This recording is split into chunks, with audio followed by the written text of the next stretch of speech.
Hi friends, ಎಲ್ಲರೂ ಹೇಗಿದ್ದೀರಾ? Welcome to my channel. ಈ 8 ವಿಷಯಗಳನ್ನು ಕೇಳುವ ಪ್ರತಿಯೊಬ್ಬರೂ ಖಂಡಿತವಾಗಿಯೂ ಶ್ರೀಮಂತರಾಗುತ್ತಾರೆ ಎಂದು ಹದ್ದು ಹೇಳುತ್ತದೆ. ಕಾಡಿನ ಮಧ್ಯೆ ವಾಸಿಸುವ 2 ಹದ್ದುಗಳು ತಮ್ಮ ಜೀವನದ ಅನುಭವಗಳನ್ನು ಹಂಚಿಕೊಳ್ಳುತ್ತಿವೆ. ಹೆಣ್ಣು ಹದ್ದು ಗಂಡು ಹದ್ದಿಗೆ ಹಿಂದೆಂದೂ ಕೇಳಿರದ ರಹಸ್ಯವೊಂದನ್ನು ಹೇಳಲು ಕೇಳುತ್ತದೆ.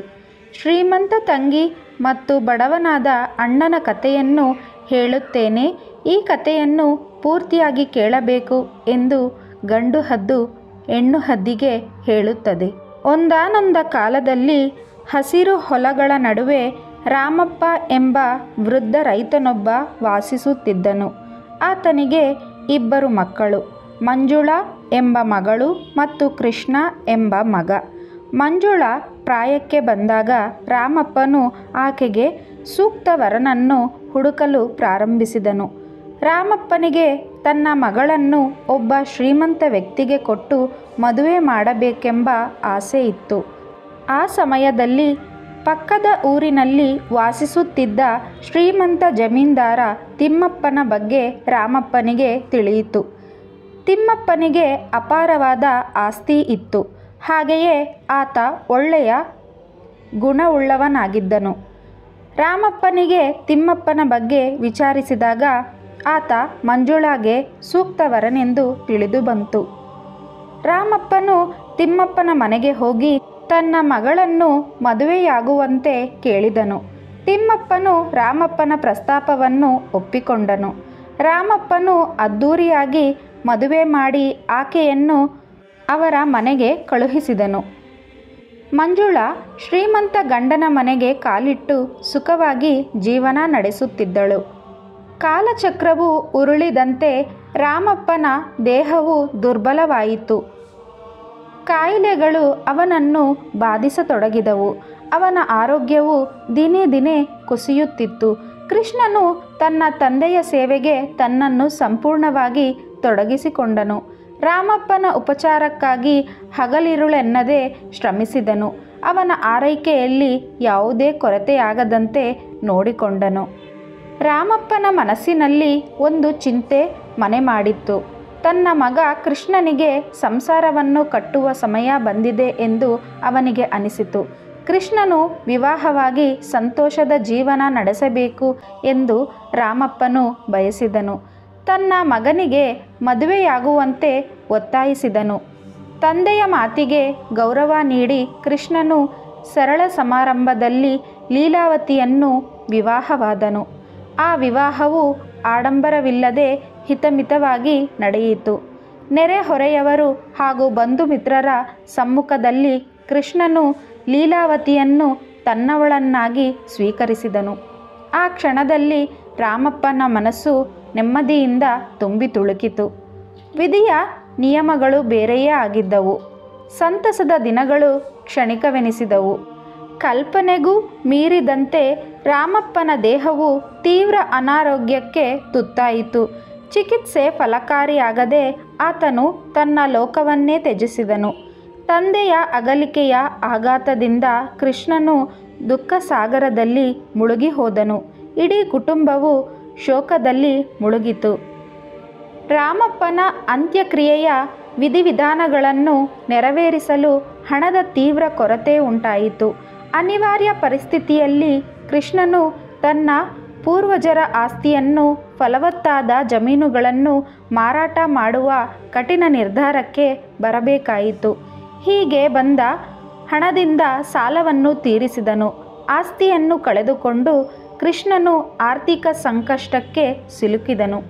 ಹೀಗೆ ಕೃಷ್ಣನು ಸ್ವಂತ ಭೂಮಿಯನ್ನು ಕಳೆದುಕೊಂಡು ಇತರರ ಗದ್ದೆಗಳಿಗೆ ಕೂಲಿ ಕೆಲಸಕ್ಕೆ ಹೋಗಿ ಜೀವನ ನಡೆಸುವಂತಾಯಿತು.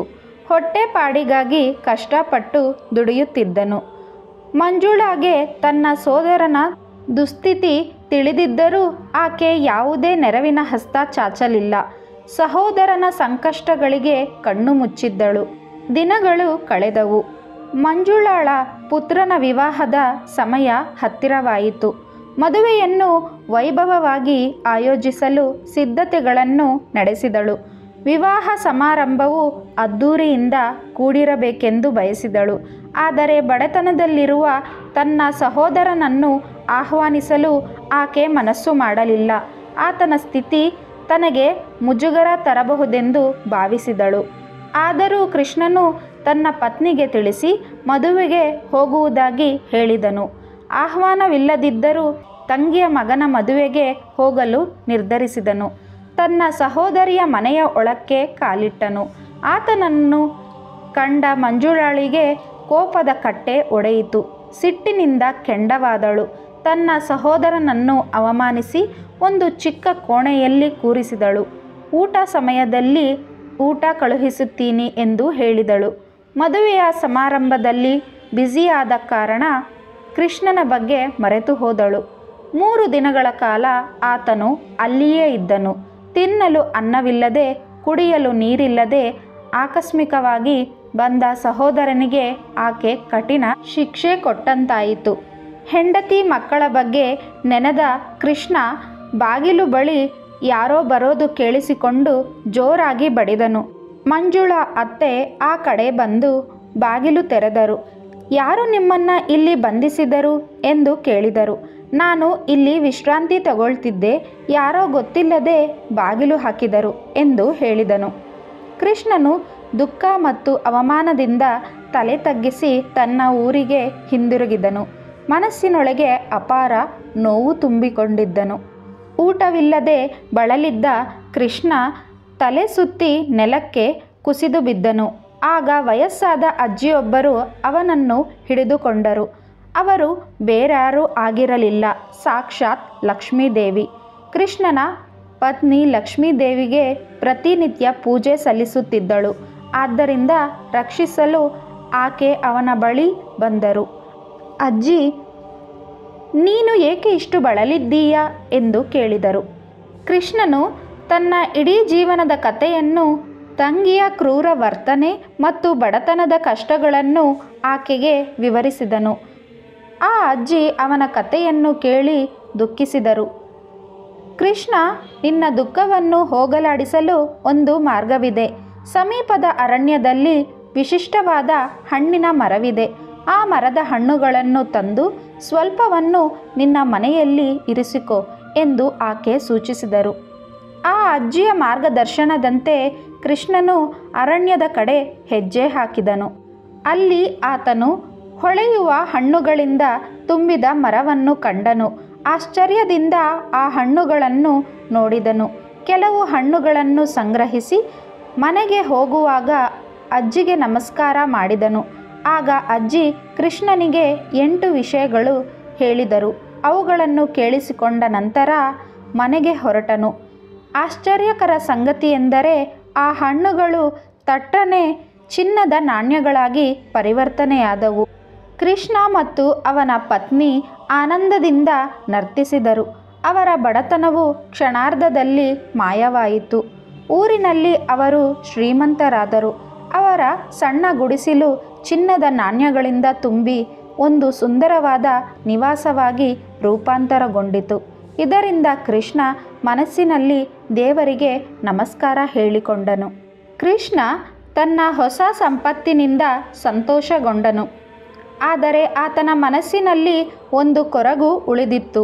ತನ್ನ ಬಡತನದ ಕಾರಣದಿಂದ ತಂಗಿಯನ್ನು ಮನೆಗೆ ಆಹ್ವಾನಿಸಲು ಸಾಧ್ಯವಾಗಲಿಲ್ಲ. ಈಗ ಆತನು ತನ್ನ ತಂಗಿಯನ್ನು ತನ್ನ ಮನೆಗೆ ಆಹ್ವಾನಿಸಲು ನಿರ್ಧರಿಸಿದನು. ಮಂಜುಳಾ ಅಣ್ಣನ ಮನೆಗೆ ಬಂದಳು. ಆಕೆಯ ಕಣ್ಣುಗಳು ಆಶ್ಚರ್ಯದಿಂದ ವಿಸ್ತಾರವಾದವು. ಅವಳು ಅಣ್ಣನ ಮನೆಯ ವೈಭವವನ್ನು ನೋಡಿ ಶಾಕ್ ಆದಳು. ಕೃಷ್ಣನು ತನ್ನ ತಂಗಿಗೆ ಚಿನ್ನದ ಚಪ್ಪಲಿಗಳು ಉಡುಗೊರೆಯಾಗಿ ಕೊಡಬೇಕೆಂದು ನಿರ್ಧರಿಸಿದನು. ಕೃಷ್ಣನು ತನ್ನ ತಂಗಿಗೆ ನೀಡಲು ಚಿನ್ನದ ಪಾದರಕ್ಷೆಗಳನ್ನು ಸಿದ್ಧಪಡಿಸುವಾಗ ಅವುಗಳು 8 ಪ್ರಮುಖ ಸತ್ಯಗಳನ್ನು ಪುನರಾವರ್ತಿಸುವಂತೆ ಕುಶಲಕರ್ಮಿಗೆ ಸೂಚಿಸಿದನು. ಆ ಸತ್ಯಗಳು: ಮೊದಲನೆಯದು, ಅಜ್ಞಾನವೇ ಬಡತನಕ್ಕೆ ಮೂಲ. ಜ್ಞಾನದ ಕೊರತೆಯಿಂದ ಮನುಷ್ಯನು ಸರಿಯಾದ ನಿರ್ಧಾರಗಳನ್ನು ತೆಗೆದುಕೊಳ್ಳಲು ಸಾಧ್ಯವಾಗುವುದಿಲ್ಲ. ಇದು ಬಡತನಕ್ಕೆ ಕಾರಣವಾಗುತ್ತದೆ. ಎರಡನೆಯದು, ಕಾಲವನ್ನು ನಂಬಿ ಬಡವ ಬಾಳುತ್ತಾ ಇರುತ್ತಾನೆ. ಸಮಯ ಬದಲಾಗುತ್ತದೆ ಎಂದು ನಿರೀಕ್ಷಿಸಿ ಸುಮ್ಮನೆ ಕುಳಿತರೆ ಬಡತನವು ಎಂದಿಗೂ ದೂರವಾಗುವುದಿಲ್ಲ. ಪ್ರಯತ್ನ ಮತ್ತು ಪರಿಶ್ರಮದಿಂದ ಮಾತ್ರ ಬಡತನವನ್ನು ತೊಲಗಿಸಬಹುದು. ಮೂರನೆಯದು, ಸೋಮಾರಿ ಬದಲಾವಣೆ ಇಲ್ಲದೆ ಒಂದೇ ಕೆಲಸ ಮಾಡುತ್ತಾ ಇರುತ್ತಾನೆ. ಸೋಮಾರಿತನವು ಮನುಷ್ಯನನ್ನು ಪ್ರಗತಿಯಿಂದ ದೂರವಿರಿಸುತ್ತದೆ. ಸದಾ ಕ್ರಿಯಾಶೀಲರಾಗಿ ಹೊಸ ವಿಷಯಗಳನ್ನು ಕಲಿಯುತ್ತಿರಬೇಕು. ನಾಲ್ಕನೆಯದು, ಬಡತನಕ್ಕಿಂತ ಬೇರೆ ಪಾಪ ಇಲ್ಲ. ಬಡತನವು ಮನುಷ್ಯನನ್ನು ಎಲ್ಲ ರೀತಿಯ ಕಷ್ಟಗಳಿಗೆ ತಳ್ಳುತ್ತದೆ. ಆದ್ದರಿಂದ ಬಡತನವನ್ನು ತೊಲಗಿಸಲು ಪ್ರಾಮಾಣಿಕ ಪ್ರಯತ್ನ ಮಾಡಬೇಕು. ಐದನೆಯದು, ಅದೃಷ್ಟ ನಂಬಿ ಕುಳಿತವನು ಯಾವಾಗಲೂ ಬಡತನದಲ್ಲಿರುತ್ತಾನೆ. ಕೇವಲ ಅದೃಷ್ಟವನ್ನು ನಂಬಿ ಕುಳಿತರೆ ಜೀವನದಲ್ಲಿ ಏನನ್ನೂ ಸಾಧಿಸಲು ಸಾಧ್ಯವಿಲ್ಲ. ಪ್ರಯತ್ನ ಮತ್ತು ಪರಿಶ್ರಮದಿಂದ ಮಾತ್ರ ಯಶಸ್ಸು ಸಾಧ್ಯ. ಆರನೆಯದು, ಬಡತನವನ್ನು ಗೆಲ್ಲಬೇಕು ಅಂದರೆ ಜ್ಞಾನವೇ ಮಾರ್ಗ. ಜ್ಞಾನವು ಬಡತನವನ್ನು ತೊಲಗಿಸುವ ಪ್ರಮುಖ ಸಾಧನ. ಸರಿಯಾದ ಜ್ಞಾನದಿಂದ ಮನುಷ್ಯನು ತನ್ನ ಜೀವನವನ್ನು ಉತ್ತಮಗೊಳಿಸಬಹುದು. ಏಳನೆಯದು, ದುಡ್ಡು ಇದೆ ಎನ್ನುವ ಅಹಂಕಾರ ಬಡತನಕ್ಕೆ ದಾರಿ. ಹಣದ ಅಹಂಕಾರವು ಮನುಷ್ಯನನ್ನು ದಾರಿ ತಪ್ಪಿಸುತ್ತದೆ ಮತ್ತು ಅವನ ನಾಶಕ್ಕೆ ಕಾರಣವಾಗುತ್ತದೆ. ಸರಳತೆ ಮತ್ತು ವಿನಯಶೀಲತೆ ಜೀವನದ ಯಶಸ್ಸಿಗೆ ಮುಖ್ಯ. ಇನ್ನು ಕೊನೆಯದು, ಮಾನವ ಸಂಬಂಧಗಳೆಲ್ಲ ಆರ್ಥಿಕ ಸಂಬಂಧಗಳೇ. ಸಂಬಂಧಗಳಲ್ಲಿ ಹಣದ ಪಾತ್ರ ಹೆಚ್ಚಾದಾಗ ಅವುಗಳ ಮೌಲ್ಯ ಕಡಿಮೆಯಾಗುತ್ತದೆ. ಪ್ರೀತಿ ಮತ್ತು ವಿಶ್ವಾಸದಿಂದ ಕೂಡಿದ ಸಂಬಂಧಗಳೇ ಶಾಶ್ವತ. ಕೃಷ್ಣನು ಈ 8 ಸತ್ಯಗಳನ್ನು ಪಾದರಕ್ಷೆಗಳು ಪುನರಾವರ್ತಿಸುವಂತೆ ಮಾಡಿದನು. ಏಕೆಂದರೆ ಈ ಮಾತುಗಳನ್ನು ಪದೇ ಪದೇ ಕೇಳುವುದರಿಂದ ತನ್ನ ತಂಗಿಯು ತನ್ನ ತಪ್ಪುಗಳನ್ನು ಅರಿತುಕೊಳ್ಳುತ್ತಾಳೆ ಎಂದು ಅವನು ನಂಬಿದ್ದನು. ಹೀಗೆ ವಿಶೇಷವಾದ ಪಾದರಕ್ಷೆಗಳನ್ನು ಸಿದ್ಧಪಡಿಸಿದನು. ಕೃಷ್ಣನು ತನ್ನ ತಂಗಿಗೆ ಆ ವಿಶೇಷ ಪಾದರಕ್ಷೆಗಳನ್ನು ನೀಡಿದನು. ಮಂಜುಳಾ ಅವುಗಳನ್ನು ನೋಡಿ ಅಪಾರ ಸಂತೋಷಪಟ್ಟಳು. ಆಕೆಯ ಅತ್ತೆಯ ಮನೆಗೆ ಹೊರಟಳು. ಅಲ್ಲಿ ಆಕೆಯ ಅತ್ತೆ ತನ್ನ ಸೊಸೆ ತವರು ಮನೆಯಿಂದ ಏನು ತಂದಿದ್ದಾಳೆ ಎಂದು ಕುತೂಹಲದಿಂದ ನೋಡಿದರು.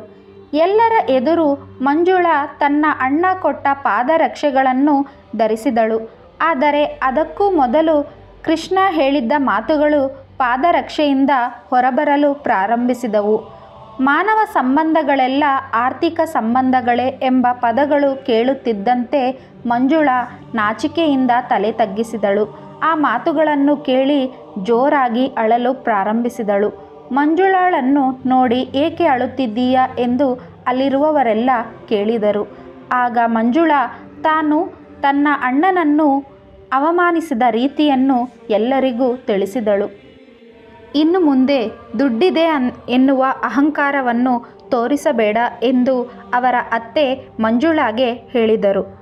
ಯಾರು ರಾತ್ರಿಯ ವೇಳೆ ಪಾತ್ರೆಗಳನ್ನು ತೊಳೆಯದೇ ಬಿಡುತ್ತಾರೋ, ಯಾರ ಮನೆಯಲ್ಲಿ ಆಹಾರ ಮತ್ತು ನೀರನ್ನು ವೇಸ್ಟ್ ಮಾಡ್ತಾ ಇರ್ತಾರೋ ಅಂಥವರ ಮನೆಯಲ್ಲಿ ದುಡ್ಡು ಉಳಿಯುವುದಿಲ್ಲ. ಯಾರ ಮನೆಯಲ್ಲಿ ಹೆಂಗಸರಿಗೆ ಮರ್ಯಾದೆ ಇಲ್ಲವೋ ಅಂತಹ ಮನೆಯಲ್ಲಿ ಲಕ್ಷ್ಮೀದೇವಿ ಇರುವುದಿಲ್ಲ. ಅನವಶ್ಯಕವಾಗಿ ದುಡ್ಡನ್ನು ಖರ್ಚು ಮಾಡುವ ಮನೆಯಲ್ಲೂ ಸಹ ಲಕ್ಷ್ಮೀದೇವಿ ಇರುವುದಿಲ್ಲ ಅಂತ ಈ ವಿಷಯಗಳೆಲ್ಲವನ್ನು ಮಂಜುಳಾಗೆ ಅವರ ಅತ್ತೆ ಹೇಳಿದರು. ಈ ವಿಧವಾಗಿ ಹದ್ದು ತನ್ನ ಕಥೆಯನ್ನು ಮುಗಿಸಿತು. ಈ ವಿಡಿಯೋ ನಿಮಗೆ ಇಷ್ಟ ಆಗಿದ್ದರೆ ವಿಡಿಯೋನ ಲೈಕ್ ಮಾಡಿ, ಶೇರ್ ಮಾಡಿ, ನಮ್ಮ ಚಾನಲ್ನ ಸಬ್ಸ್ಕ್ರೈಬ್ ಮಾಡ್ಕೊಳ್ಳಿ. Thank you for watching.